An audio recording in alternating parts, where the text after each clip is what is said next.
Assalamualaikum warahmatullahi wabarakatuh. Selamat pagi anak-anak semua. Bagaimana kabarnya hari ini? Mudah-mudahan kalian selalu sehat ya. Kemarin 1 minggu kita sudah melaksanakan ujian tengah semester atau mid ya. Mudah-mudahan apa yang kalian usahakan kemarin mendapatkan hasil yang memuaskan dan mendapatkan hasil yang terbaik ya.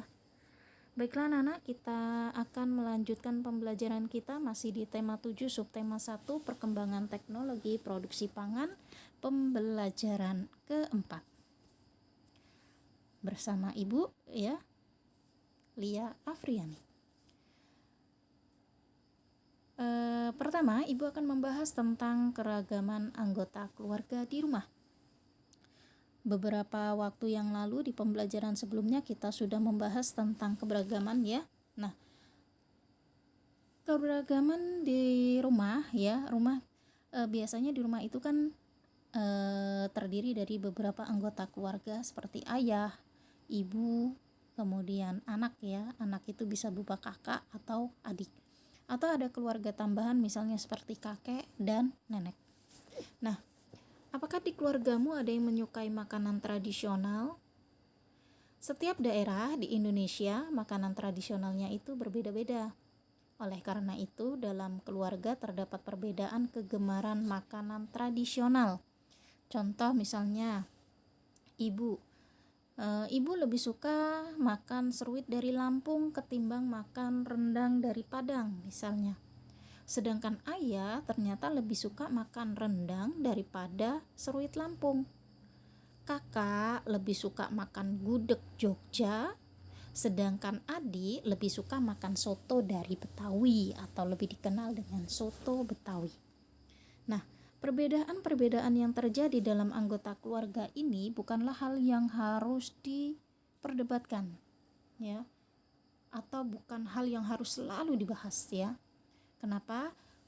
Karena walaupun setiap anggota keluarga memiliki kesukaan yang berbeda, kita harus saling menghormati dan kita harus saling menghargai.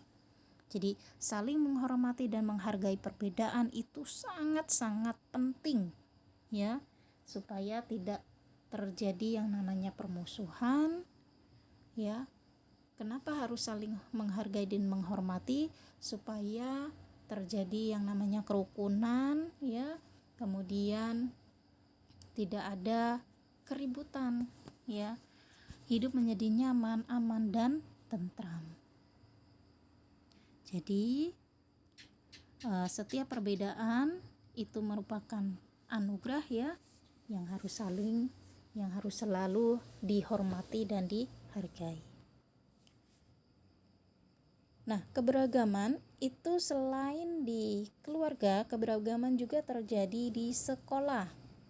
Contoh kemarin ya, kita telah melaksanakan namanya Thematic Friday dengan tema superhero. Jadi meskipun kita belajarnya daring, tapi kita tetap semangat dalam melaksanakan acara tersebut. Nah, dari foto-foto yang kalian kirimkan kemarin ya, di sana jelas sekali bahwa anak satu dengan anak yang lain itu memiliki perbedaan tentang kesukaan superhero-nya masing-masing. Ya, contohnya di sana dari foto-foto yang kalian kirimkan ada yang menjadi Catwoman, kemudian ada yang menjadi Sailor Moon, kemudian ada juga yang menjadi Batman ya, ada juga yang jadi Zero. Nah, ini membuktikan bahwa kesukaan tentang superhero itu berbeda-beda ya. Tetapi perbedaan ini harusnya tidak menjadi sebuah masalah ya. Kenapa? Karena dengan adanya perbedaan ini membuat sebuah keseruan tersendiri gitu ya. Nah, dengan adanya perbedaan juga kita belajar tentang bagaimana caranya menghormati dan menghargai satu dengan yang lain. Tentunya kalian masih ingat ya dengan semboyan negara kita, yaitu Bhinneka Tunggal Ika, yang artinya walaupun berbeda-beda tetapi tetap satu jua.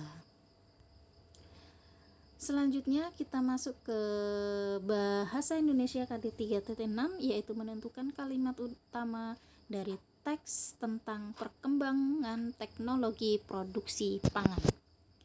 Seperti yang Ibu jelaskan sebelumnya, bahwa makanan kesukaan setiap anggota keluarga itu berbeda-beda. Nah, untuk dapat menikmati makanan tradisional dengan mudah, kita perlu adanya teknologi pangan. Teknologi pangan dapat memberikan manfaat lebih pada produk-produk seperti produk dari pertanian, peternakan, dan perikanan. Nah, teknologi pangan itu mempunyai berbagai manfaat. Misalnya dapat mengawetkan makanan. Dengan teknologi pangan, makanan itu menjadi lebih tahan lama. Nah, kemudian sehingga kemungkinan ketersediaan dari waktu ke waktu itu selalu ada, ya. Selain itu, makanan yang sudah diawetkan dapat dikirim ke daerah lain. Jadi misalnya nih, gudeg itu kan sekarang juga sudah menggunakan teknologi pangan, ya. Ada gudeg yang menggunakan kalengan. Nah, dengan diolah menggunakan teknologi pangan, kita yang tinggal di Lampung ketika pengen makan gudeg, kita tinggal pesen aja, ya.